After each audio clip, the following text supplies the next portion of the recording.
Good evening to everybody. I am here today to introduce Dr. Jacques Vallée, and it is my privilege to be able to do so. Dr. Jacques Vallée was born in 1939 in France in the midst of World War II, as German bombs rained down upon his neighborhood. Vallée's first academic interest was astronomy.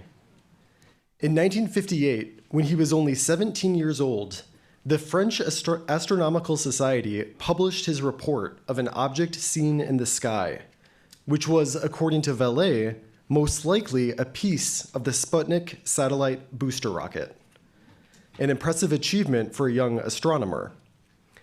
Yet, as he writes in his journals Forbidden Science, some years before, he had seen something else. In 1954, Europe experienced a wave of UAP sightings and media coverage. Vallée's father scoffed, but the young man was intrigued. In 1955, he and his mother saw an unidentified object hovering over a church. The next day, Vallée talked to his friend who lived half a mile away and learned that his friend too had seen an object consistent with Vallée's and his mother's observations. Vallée began working for the Paris Observatory in 1961. He connected during that time with researchers such as Amy Michel, who were interested in unidentified flying objects. However, Vallée's boss at the Paris Observatory derided efforts to conduct statistical UAP research. Vallée emigrated to the United States in 1962.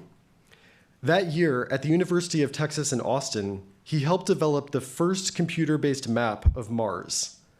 He developed a working relationship with J. Allen Hynek, an astronomer at Northwestern University, who had also advised the U.S. Air Force on various projects related to UFO research in the 1940s, 1950s, and 1960s, Project Sign, Project Grudge, and Project Blue Book. Vallée was frustrated to find, however, that the military seemed to have no real idea what was going on. Vallée went on to complete a PhD in computer science at Northwestern and began to publish books related to UAPs, such as Anatomy of a Phenomenon in 1965 and Challenge to Science in 1966. His 1969 book, Passport to Magonia, became a landmark work in ufology, in particular due to Vallée's articulation of the thesis that so-called UFO sightings were related to earlier ancient, medieval, and even 19th century accounts of fairies, monsters, and angels. Vallée continued to travel around the world collecting information about UAPs, which formed the basis for several more books too numerous to name here. In the 1970s, Vallée worked with SRI International in Menlo Park, California. Some of these SRI programs involved remote viewing and telepathy. We'll hear more about them later this weekend. At this time, Vallée participated in the creation of the ARPANET, which was the precursor to the internet. This same decade, the film director Steven Spielberg made Close Encounters of the Third Kind with a character played by Francois Truffaut, which was based on Jacques Vallée. Vallée has always emphasized the need for critical thinking. He researched new UFO religious movements in the 1970s, such as the group that became infamously known as Heaven's Gate. He has extensively documented hoaxes and media manipulation related to UFOs, such as in his book Messengers of Deception and Revelations. Vallée is careful in his assessments and warns not to jump to conclusions. Writing in his Forbidden Science journals, sooner or later, ufologists are going to fall for a new belief system that will fill the void and absolve them from the need to come to grips with real research. Vallée thus avoids easy explanation. He is intent on tracking down possible mundane explanations. For instance, he noted in an oral history with Rice University that one of the most infamous UAP events in history, which occurred in 1948 when the airplane pilot Captain Thomas F. Mantell chased a UFO to a high altitude before a fatal crash, could very possibly have been caused by a government balloon called Skyhook, which the pilot was not aware of. Yet, despite such explanations, Vallée has consistently returned to data that exceeds explanations, arguing that apparently anomalous or bizarre characteristics are a core feature of the UAP phenomenon. It is this critical and creative work that makes his writing and research so intriguing. He has continued to publish research on computer science, UAPs, and biomedical technology, working with people such as entrepreneur Robert Bigelow of Bigelow Aerospace, historian of religions Dr. Jeff Kripal at Rice University, scientist Dr. Gary Nolan at Stanford University of Medicine, and groups such as the Galileo Project at Harvard University. Jacques Vallée's donation to Rice contains many boxes worth of material. These contain in particular the materials that form the basis for his books, research gathered from around the world for several decades, including places such as Argentina and Brazil. There are witness testimonies, radar reports, a host of UFO publications written in many languages, and Dr. Vallée's correspondence with researchers such as Dr. Hynek. These papers have now been archived, but they at present will be embargoed for a few years before becoming available to researchers. The collected papers of Dr. Jacques Vallée offer insight into the life of an intriguing intellectual and scientist, and an invaluable window into the global development of the UAP phenomena and computer technology. His papers were the first donation, a fantastic beginning to the archives of the impossible. Please help me in welcoming Dr. Jacques Vallée.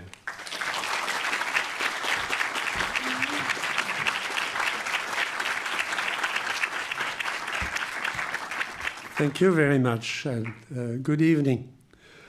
You came to the right place when Professor Kripal talks about radar, and I talk about Greek mythology.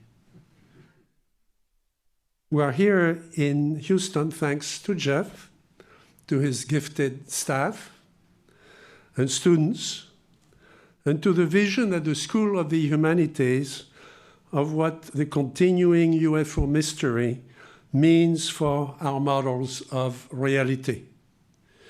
This invitation to us revolves around the phenomenon in its many incarnations and guises. At the same time, the overall purpose of this project and the ambitious plan the team is developing here at Rice only use this one topic as a template for intellectual questions that are even deeper and as a springboard to their future research.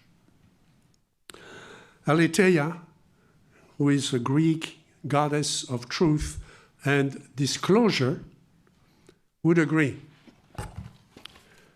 Here we are, trying to discuss scientific and cultural truth in a situation that has already been sanitized by a principle of authority for its own purpose and bias. Aletheia would find that amusing.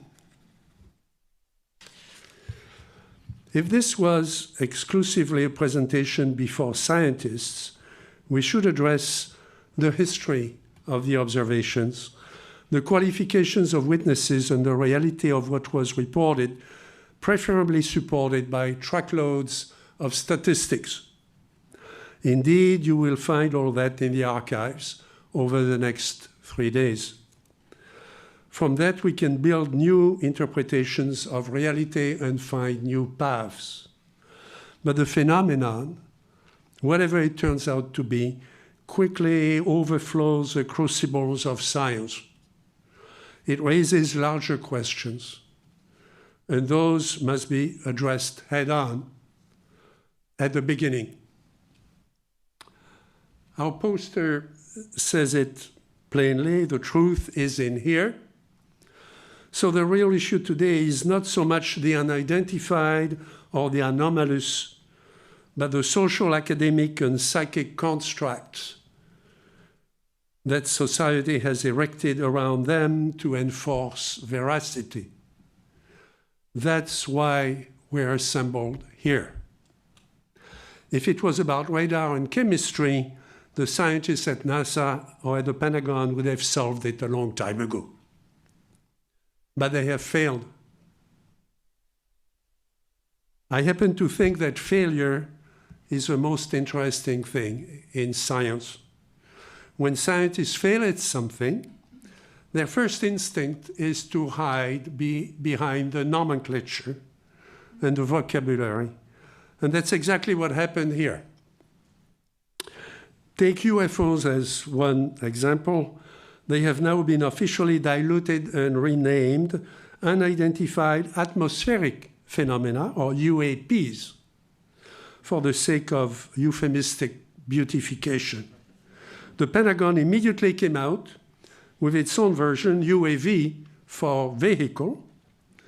But even that leaves Harvard's Galileo project in a quandary because a cosmic object known as Oumuamua never touched our atmosphere and wasn't either a phenomenon or, as far as we know, a vehicle.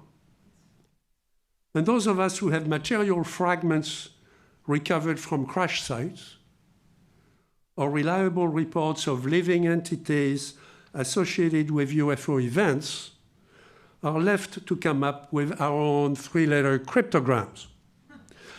I want us to take note of this subtle linguistic displacement invented by Washington because it elegantly blurs the reality, physical and psychological, of what good people have been reporting around the world for the last century and more, and it unfairly biases future research. Again, Aletheia would find that amusing.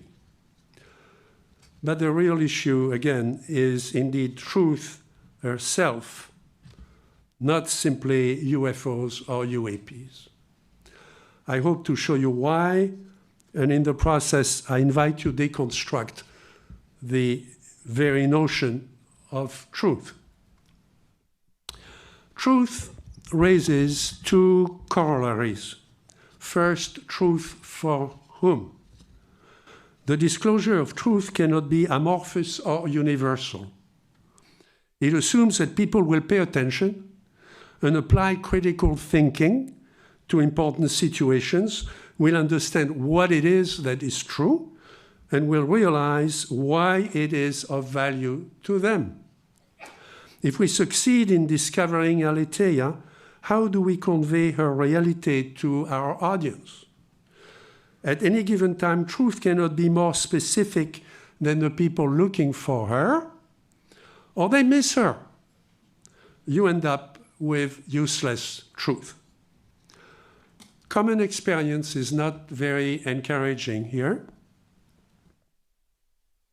Not only is today's public kept in a state of permanent confusion and bewilderment by the mass media to which it is exposed, but government officials with the best intentions are often equally confused. Advocates of the reality of UFOs clamor for disclosure, but disclosure is a political expediency, not a scientific concept. What makes us think that a formal statement by authority will reveal the truth, when we already know how limited and biased government research in this field has been, and when we can see that a large majority of the extant data is heavily biased or irrelevant to the subject through nobody's fault. Let me use a simple anecdote to drive the point home. Please look more closely at this poster, widely used in California and elsewhere to guard the public from catching COVID. Still a practical concern of everyday life. The poster has been on the screen since I began speaking. It was designed by the state to convey one very important fact. If you get closer than 6 feet away from a person who is sick with COVID, you may die. That is true. This has been stated on the door of every shop for well over a year. A and D.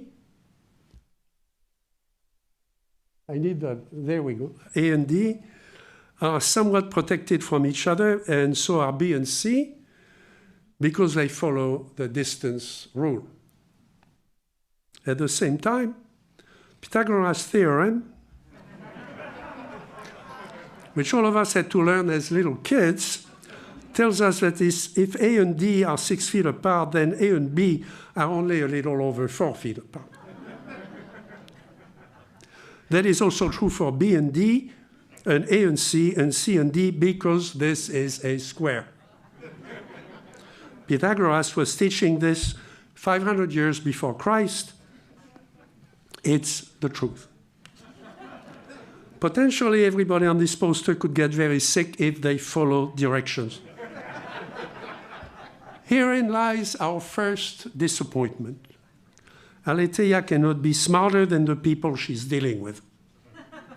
The official poster intended to tell us a very important truth for our own good, with no intention to deceive, still ends up lying to us with gross mistakes an average student wouldn't make because she would know about squares. The point may be moot here since nobody really knows how far the live virus can travel, but we can see that truth is elusive and we rarely recognize her.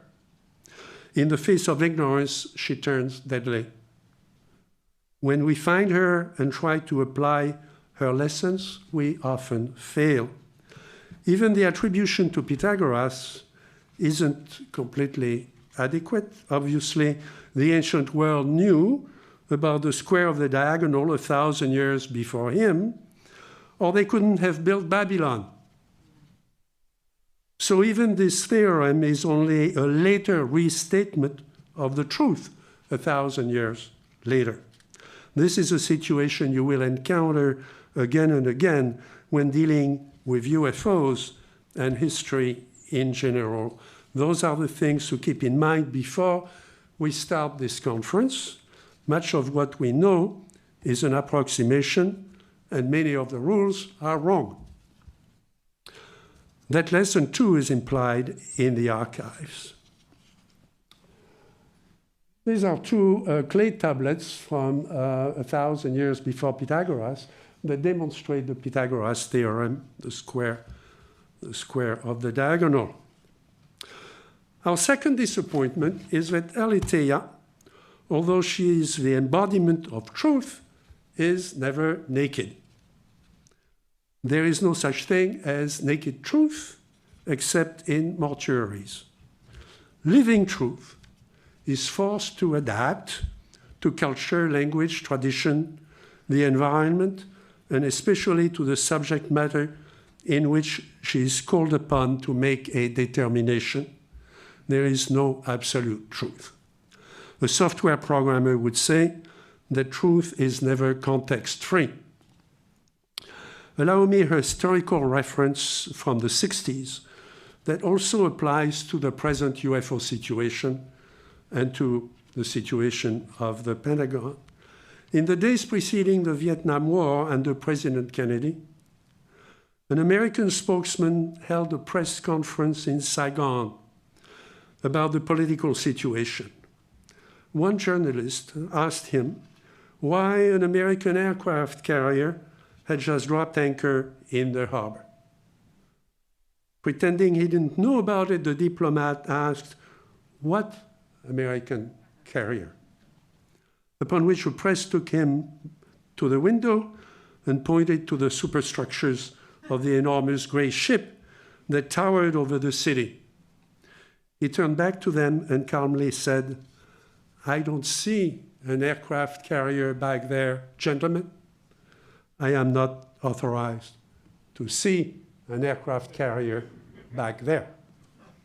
True story. He had just stated a personal interpretation that denied the truth of others, exactly as the US Air Force was under pressure to do for nearly 3 decades, as it dealt uncomfortably with reports of UFOs by its own pilots under Project Blue Book, which has left long-term painful scars. Not only has the discussion been biased to preserve a narrow concept of life in the universe, but even the believers in UFOs have only focused on reports made after 1947 with such well-publicized observations as those of Kenneth Arnold in the state of Washington and Roswell in New Mexico, ignoring the large records of equally reliable but older cases preserved from the 19th century and far back in human records. It is this false, distorted concept of a phenomenon that these archives are challenging, along with the current mistaken idea that long secluded military sightings can be taken as the basis of a fundamental reassessment of the whole phenomenon. The archives here at the Woodson Research Center teach us that new approaches are not only possible, they are overdue, and they are essential to any global understanding of the phenomena. As we begin this work, let us remember that we're standing across the street from the stadium where President Kennedy announced that America would land on the moon within 10 years. Truth in history is not truth in religion, truth in intelligence, or even truth in mathematics. And that's why I want to speak in terms of the 4 garments of Aletheia. They define the lessons we can apply to the material we plan to study over the next 3 days. The first garment of Aletheia is religious tradition. So if we were in Hollywood in a studio, she would glide from the rafters on a ray of light, cue Tannhauser opening, instruction to wardrobe, she wears a long silver dress. We're here at Rice at the invitation of the Department of Religion, so it is proper to start with the notion of truth, taught and transmitted in church, coven, temple, or synagogue, whether we think it flows from self-evident principles or from the higher design of a supreme being. This particular incarnation of her, as revealed or uncovered, has ruled the minds of humans for much of civilization. So did the notion that we were only one expendable race of creatures among a large and varied population created among the stars, which included angels, both good and bad, and such other entities as ghosts and jinns. In that sense, the concept of extraterrestrial intelligence came naturally along with many basic teachings in most parts of the world, teachings we have forgotten. When scientists in the 17th and 18th century became brave enough to question the dictates of religion, they did so with arguments derived from observation rather than doctrine or revelation. You will find parallels here when scientists challenge government ineptitude or church authority or even common sense about the UFO phenomenon. Here is an early example from astronomy. One of the difficult problems you find when you pay attention to the sky is to explain the movements of the planets. While the stars remain fixed, highly visible planets like Mars, Venus, and Jupiter follow remarkable trajectories, sometimes aligning themselves and often disappearing altogether. No one can miss that. No power can hide it. It's a mess. If the cosmos is a product of divine design, is supposed to be perfect, then this chaotic picture demands a serious explanation. If the Earth is the center of the universe, as common experience teaches us, then the sun's movement itself needs to be explained, as well as the moon's. They are complex. In the Middle Ages, religious tradition came up with an elegant response to this complexity. All you had to do, in order to explain the various movements in the sky, was to assume that God has assigned his angels to move the celestial bodies around according to a higher plan. This is illustrated very well in this slide, where you can see 2 angels moving celestial bodies around. Since we know that angels do exist, their actual reality was reaffirmed by Pius XII in the 1950s, and again in the last few years by Pope Francis, and it remains unchallenged. Then they are quite capable of moving the sun around with a special kind of mechanical cosmic crank. If angels are real and hardly cost anything, this can also go a long way towards explaining UFOs and UAPs without invoking technological innovation by any foreign nation or even by ETs. Several books are in print, in fact, already, arguing for this angelic explanation of UFOs. The next slide is a detail of the process. Not only is it exquisitely beautiful, it is as logical, as complete as any conjecture in physics, assuming that you accept the premise about angels and their powers. As you do, please remember that some angels are described in ancient writing as not as winged humanoids with long robes and wings, but as flying wheels with eyes, like a saucer with portholes. Since the 18th century, scientists have become skeptical about angels. Instead, they teach that there must be a single mysterious invisible agent they call gravity, which somehow acts on all physical bodies and makes them go around. Not only is the Earth a moving planet like all the others, they say, but its trajectory is not a perfect circle as tradition demands. It's an ellipse with ugly bumps. This goes for all the other planets as well. A different kind of truth is introduced here, in contrast to the simple, beautiful truth of planetary motion taught by the Church. And the truth of gravity is very weird indeed. In a vacuum, a feather falls just as fast as a 10-pound rock, as Galileo has proven. We all know what happened to him after that. Unfortunately, science has made little progress explaining how gravity actually acts on matter, while the angels and their powers have remained strongly defined for millennia.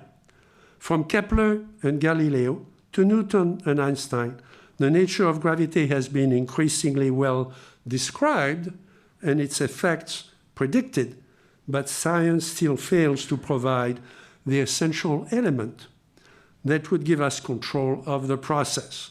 In particular, we haven't come up with an instrument that could fulfill the same function as the angel's cosmic crank. If we did, we would not need those huge, expensive firecrackers that Elon Musk uses to send astronauts to the space station. We might also be able to understand UFOs. And we would have anti-gravity. As you can see, we're beginning to rise to meet our subject, to characterize its parameters, and to redefine the archives and the problem itself in much wider ways than you're likely to see on television. So where is the truth in all this? You may have noted the parallel with the vexing problem of UFO propulsion. Can we explain it with the theories we have? For example, anti-gravity again in this case.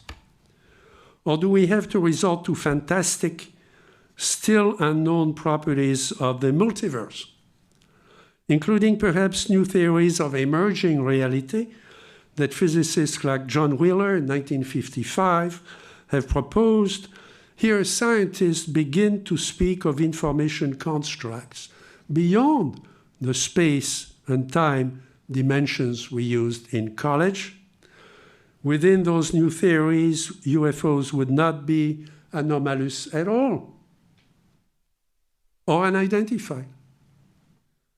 Should we still talk about propulsion? We find a similar challenge to both science and religion in another interesting astronomical story. that I'm going to use as a link to the next section, namely the coming of the three kings to worship Christ as a newborn baby. The story told in the New Testament is beautiful. It is also fundamental as an interpretation of the transition between the ancient world and the Christian era. But as you grow up and think about it, it doesn't make a lot of sense. What is it that attracted the Magi to the manger? And how did they know they were going to contact an emissary from the sky? Again, where is the truth? An extensive scientific literature, including speculation by Carl Sagan, has tried to answer this in various ways. Maybe there was a comet about the time of year 0, but the date of the birth of Christ is not known precisely enough to line it up with any known comet. By the same token, it could have been Venus, the brightest object in the sky, night sky, other than the moon, but the argument is imprecise. In any case, how could you tell that Venus was pointing at Bethlehem rather than Rome or Athens? Why would the kings follow a particular planet which is in the sky much of the year? When I complained about that, Jeff told me to calm down and pointed out to me a possible solution in an ancient manuscript found at the Vatican, which was incredibly difficult to translate because a later scribe had reused the parchment for other writing, and the language itself was very arcane. Fortunately, there was a gifted historian, actually he was a graduate student, of early Christianity, Brent Landau, brave enough to tackle the task of translation. He found that the Tractatus taught that the three kings did not need to follow a star or a comet, contrary to what Carl Sagan was thinking. The infant himself, a baby, within a luminous orb in the sky, had revealed to them that he was about to incarnate as the savior of the world. Once they were able to observe the orb, which you can think of as the ultimate UFO, the story says that they simply followed him to the place where he was actually born. The scene is beautifully rendered here. The 15th century painting preserved in New York at the cloisters. Whether the story relates to the Nativity or is a recycled narrative derived from the life of Mithra is debated by scholars. The Mithra interpretation is compelling, in line with what is known of the region where the kings originated and its own mystical traditions. In particular, Mithra was born on December 25, like Jesus at the winter solstice. As with UFOs, here is a familiar story we may have to push back into history by hundreds or by thousands of years. We deal with fundamental truths here, not anecdotes. In similar fashion, a few writers, such as Paul Misraki in France, himself a devout Catholic, have deconstructed the 1917 miracle of Fatima as a possible instance of extraterrestrial contact. When I visited him in Paris, Mr. Misraki told me that the Vatican, when he officially consulted the Vatican, neither challenged nor approved his interpretation, but left him free to speculate. Less well known is the fact that the miracle of Fatima had been preceded 2 years before, 1915, by repeated apparitions of a luminous orb before 4 shepherds, not the same shepherds, except for 8-year-old Lucia. In this important series of preliminary incidents, rarely detailed in the literature, the orb contained a young man, a figure of light, who stepped out and taught the kids a prayer. The event induced them into a state of brain stupor. Again, you will find such physiological reactions in contemporary reports of UFOs if you go through the archives, the entity delivering a specific message. The familiar situation, the records collected by Whitley Strieber and also by Leslie Kean may have much to teach us about this kind of process of contact and transmission in the next few days.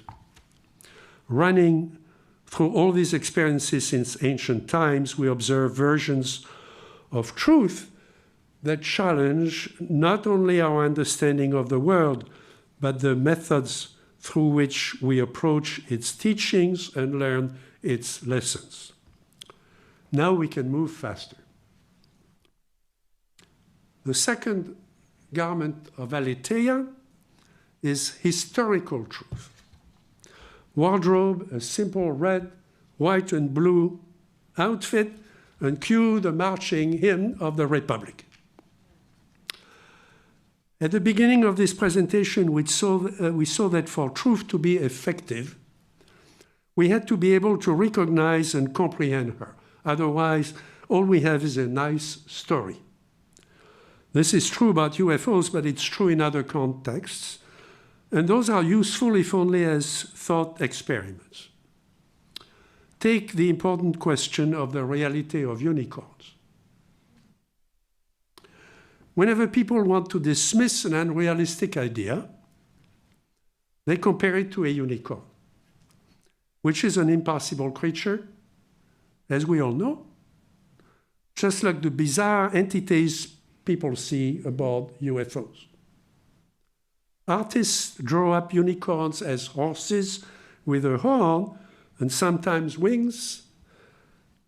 As a little pony you probably bought your 7-year-old daughter for Christmas. I will now show you a picture I took of my wife, Janine, in discussion with our good friend Oberon Zell, near Ukiah in Northern California, sometime in the 1970s. The third character in this picture is a full-size living unicorn named Sir Lancelot.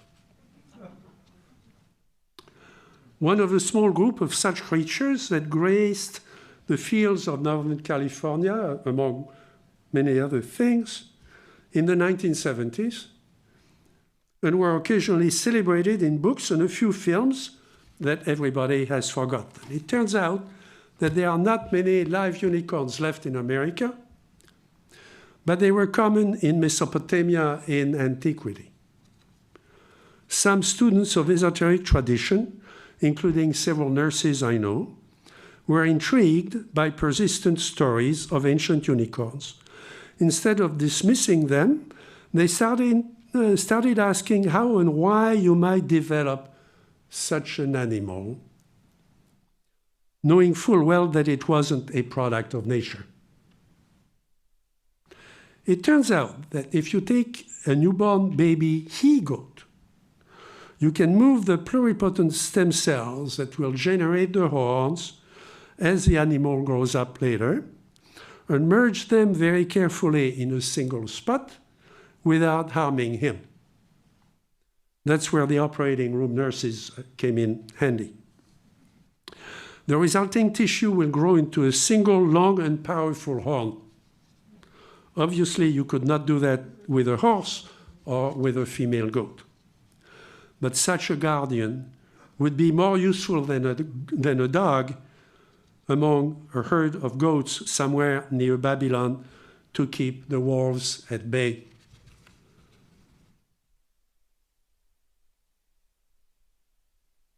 Several proud animals were created in that fashion by the group, and they became quite popular. Once at a Mendocino County fair, my friends overheard two women admiring Sir Lancelot, as one said to the other, "Oh yes, it's a real one. I've seen it on television." Most people asked no questions. They just assumed that somebody had glued a plastic horn on the head of an ordinary billy goat, as any investigating geneticist would have concluded. since there is no such thing as a unicorn. He would add that such an animal, if it existed, could not father a baby unicorn, which is true, and therefore it could not exist. And of course, he would be right again. And he would be right again if he said that unicorns cannot be fancy blue horses. I have quoted that actual story about true unicorns because it reads directly into the vast literature about aliens, angels and jinns, abduction, pregnancy induced by contact with ufonauts, and other areas in which all of us have made too many summary judgments over the years based on extrapolation from physics and biology that were unwarranted and wrong. The mistakes the people at the fair were making in conversation find echoes in our scholarly debates every day. We also make serious mistakes, in my view, when we discuss injuries from UFOs as if they were only a recent phenomenon. Opening that subject, which is discussed in the archives, in reports and many letters, would take too long, but I invite you to consider this slide. This event happened on 14 September 1224. Near Mount Alverne in Italy, and it was carefully recorded. The monks were praying in the countryside when one of them, Brother Leo, saw a ball of light suspended above St. Francis of Assisi while he conversed with an invisible being. I am indebted to Dr. Diana Pasulka for some of the details. Quote, he heard voices which made questions and answers, and he remarked that Francis, who was prostrate, often repeated these words, "Who are you, O my God, and my dear Lord, and who am I? A worm and thy unworthy servant."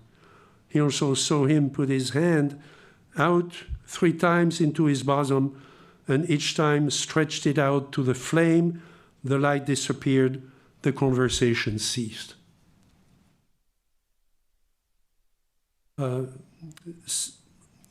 Francis of Assisi died in atrocious way within 2 years of that. And there are some, Jeff tells me that there are some remains of his clothing that are kept in Rome. This kind of narrative bridges the gap between lights and objects that fly through the atmosphere, reports of luminous orbs at ground level, and Earth lights over special spots. Here we have a ball of light and a collimated beam observed by an external witness over a man who appears in communication with it. Hence the relevance to our study, where the religious interpretation is an interesting overlay. This, to me, exemplifies the nature and purpose of the archives as they relate to human history. The third garment of Aletheia is intelligence. Wardrobe, a black body suit, in her left ear a tiny space communicator, Q Varese. Anyone going through the Rice archives in search of information about UFOs should, in my estimation, keep in mind that any cases dated after 1975, and certainly after 1985, must first be analyzed as potential fakes. Not necessarily hoaxes, mind you, but products of classified projects, of which there were hundreds, that play on human expectations of things in the sky in order to hide or simply disguise new experiments with secret platforms. This is true for aircraft prototypes, whose capabilities, shapes, and material composition must legitimately remain secret, but it also applies to biological experiments, tests of remote paralysis, special drugs, and psychic manipulation in projects reminiscent of the old MK Ultra. In such an environment, some canceled projects never really die. This is obviously a challenge to researchers like me, like us, and to any ufologist. It is even more a challenge to researchers from the military and the intelligence community, because in spite of their special status, even they may not have the right clearance or access to the right data set in the programs whose acronyms they don't even know. Once a project goes dark, duplication runs rampant, and oversight becomes as tangled up as a game of Scrabble. A project that was initiated at SRI in the early 1970s and continued in the 1980s, at SRI and also at SAIC, both contractors to the Defense Department with classified facilities, is a case in point. It made remarkable progress in assessing humans' abilities to remote view reality in space and possibly also in time. The techniques developed by the project, and in part under the name Grill Flame, are humorously demonstrated by this slide, where we see a Russian officer telling a subject to concentrate on food while they go on discussing microfilm. American remote viewers watching all this from a nearby building correctly conclude the Russians are about to go to lunch. A good part of the archives is concerned with the process and the results of these fascinating projects, in very small part from my own data, but primarily thanks to Dr. Edwin May. Fortunately, much of the project has now been declassified, which is definitely not the case for research about UFOs, contrary to what you see on television, conducted under various levels of secrecy by various parties in a series of investigations covering at least 77 years and counting. From the point of view of scholarship, which is our topic here, this situation calls for a few observations before we move on to my conclusion. As you will see from the archives index, most of the UFO phenomenon consists in cases seen in the countryside by civilians. But those are not the cases you're shown on TV, or the cases that will now be the focus of the multi-million-dollar studies being deployed. As we're about to make the same glaring mistake I showed at the beginning, with a poster intended to protect us from COVID, with the best intentions for our own good. Instead of dealing with the full extent of the problem, the main focus is now on the 10% or so of the data universe that comes from the military and other government structures. Think about the Nimitz case, so often replayed on TV. There are several reasons for that, other than the thrilling display of our mighty jets chasing an elusive invader. The implied message to the public is that the phenomenon is novel and is a threat. So the main data, both biological and physical, will be classified in the future, just as it was classified in the past. The cultural and spiritual issues we're discussing here will largely be sideshows, academia, window dressing. The phenomenon has been recognized and the stigma has been removed, but essential parts of the study will still be secret, not because it is a dangerous illusion anymore, but because it is now a dangerous reality. If asked, mind you, I would not disagree entirely with that assessment. I was consulted at the very beginning of Grill Flame at SRI before it was signed and approved by the board, and I recommended that parts of the study be classified, as they were when it was given a green light. The UAP data warehouse development I architected during the BAS project under Bigelow Aerospace was classified, and the product is a digital structure of some 200,000 cases all over the world that remains properly classified today. It spent the largest part of the budget. But the UAP situation in the future will call for a far more sophisticated approach, a cautious but comprehensive, open approach. And here again, the archives can throw lights on its complexity. What has not been recognized in the fullness of the global development and impact of UFOs is that the phenomenon does not behave as a system. It is a meta-system, which makes it extremely perilous for logical reasons that have yet to be normalized. In particular, all the databases we have in their present form are the wrong tools. And I get messages on my cell phone from a very bright student somewhere at MIT who says, nobody has done a database on UFOs. I'm going to do one. You know, can you send me your records? Okay. With the deployment of the new government projects in this field, I've counted 3 so far, and with their methodology relying on the traditional structures of the intelligence community that have failed in the past, as stated publicly at the Washington Cathedral a little over a month ago by the director of Central Intelligence herself, we should be very concerned.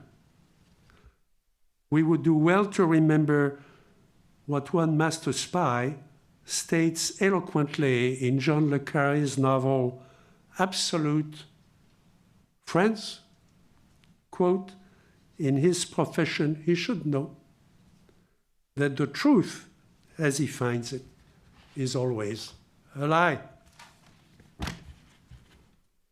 That has been true in the past, and it's likely to be even more true in the future.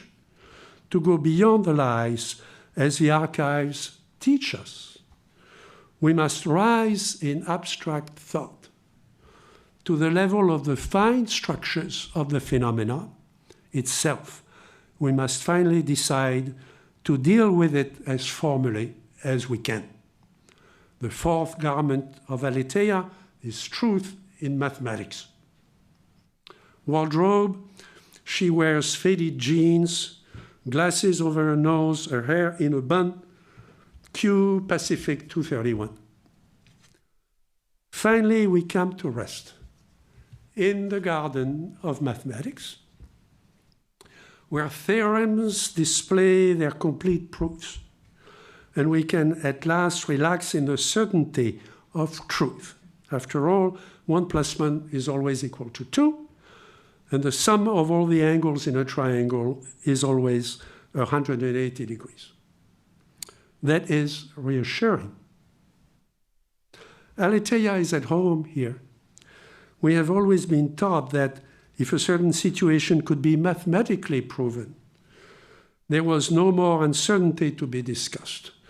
Most people lead normal, productive lives without knowing that inside your computer, 1 + 1 is equal to 10.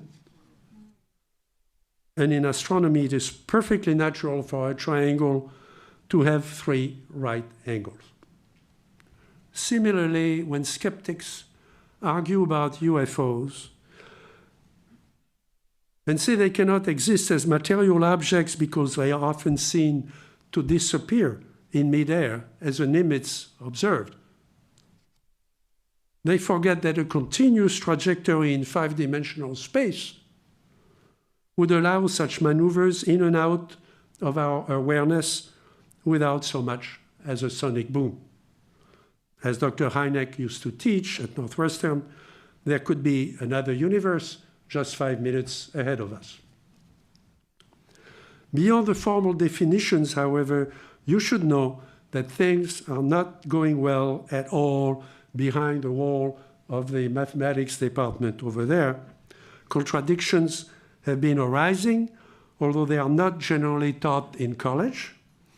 These days, if you happen to meet a mathematician at a party, you should not ask her if the truth is necessarily knowable.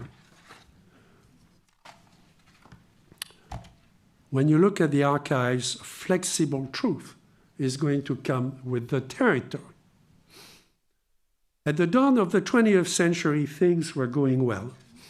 It seemed that science was about to solve, once and for all, the totality of mathematical problems. David Hilbert taught that a consistent and complete set of axioms could be drawn up, from which you could derive all of mathematics. In a famous lecture in the year 1900, he proposed a list of only 23 difficult problems that remained. A call to arms that inspired several generations of researchers, prominent among them John Neumann. In the 1950s and 1960s, when I studied at the Sorbonne, at the feet of Bourbaki, this was still the dominant vision. The first man who pointed out that Hilbert's theory was flawed was Gödel. As early as 1931, he had opined that mathematics could not be consistent and complete at the same time. More specifically, he taught that if a system of axioms was consistent, it would prove theorems that were wrong, and therefore it was incomplete. And if it was complete, it would prove some theorems that were true. To put it in simple terms, consider the phrase, "This statement is unprovable." If it turns out to be provable, then we're proving something that is false. And if it is indeed unprovable, then it is true, then escaping our set of axioms. This in turn means that the axioms are incomplete.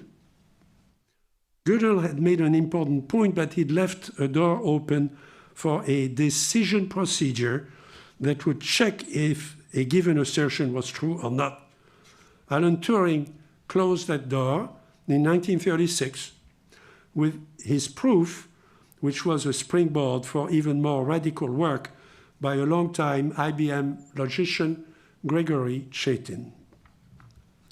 Chaitin showed that some mathematical truths were only true by accident, and that mathematics would no longer be called an exact science, but an empirical science, even an experimental science, just like physics or biology. Of course, this is a nightmare for the mathematicians of earlier generations, but for us, however, it's just an exciting new domain. And that may be the domain where we meet ufology. In our correspondence, Chaitin has pointed out to me that, quote, "the major breakthroughs in 21st century mathematics will be information theoretic and complexity-based characterization of what is mind, what is intelligence, what is consciousness, and why life has to appear spontaneously and then evolve." In other words, the same topics we tackle when we research ufology, the stuff that is lurking inside our archives. This suggests a link with the topics we will be studying in the next 3 days. For example, as early as the 1950s, French philosopher Aimé Michel reached the personal conclusion that the problem of alien contact was in the realm of the unknowable and would remain so until humans evolved a more complex brain. Or more likely, as you look at television today, humans were replaced by a creature who had one. Yet, as it turns out, he was partially wrong. The realm of things it is impossible to ever know is not necessarily a feature of human limitations. Things get worse from here. Intergalactic aliens and all future AI machines are going to have the same difficulty. Hilbert's first problem turned out to be an example of this. The number of all the integers is represented by the Hebrew letter Aleph, subscripted by 0. It's the simplest infinity you can think of. It's an infinite number called Aleph null or Aleph 0. It can be shown that the number 2 raised to the power Aleph 0 is another number which is greater than Aleph null. Hilbert asked a simple question: is there an integer between these two numbers? In 1963, a Stanford mathematician named Paul Cohen answered Hilbert's question in a way that Hilbert would not have liked. He showed that you could not know if such a number existed. It's not that you're not smart enough, it's not your brain, it's not the lack of mathematical tools you have, it is simply indecidable. A super intelligent alien from an advanced civilization would be in the same situation as any human at Stanford, and we can't even rely on natural evolution here. When I attempted to follow that up, the correspondent of mine from Los Alamos wrote to me that I should not look for implications beyond logic. Quote, "I see no connection here to the existence of UFOs or the existence of God," he observed. "But because I fail to see a connection, this doesn't mean that there is no connection." In the early 18th century, Monsieur de Maupertuis set out to prove the existence of God, and he ended up formulating the principle of least action, which provides the underpinnings for much of modern physics. So, what should poor Aletheia do at the end of the day if even mathematics are questionable or beyond proof? Chetin has the best advice for her and also for us, in my view.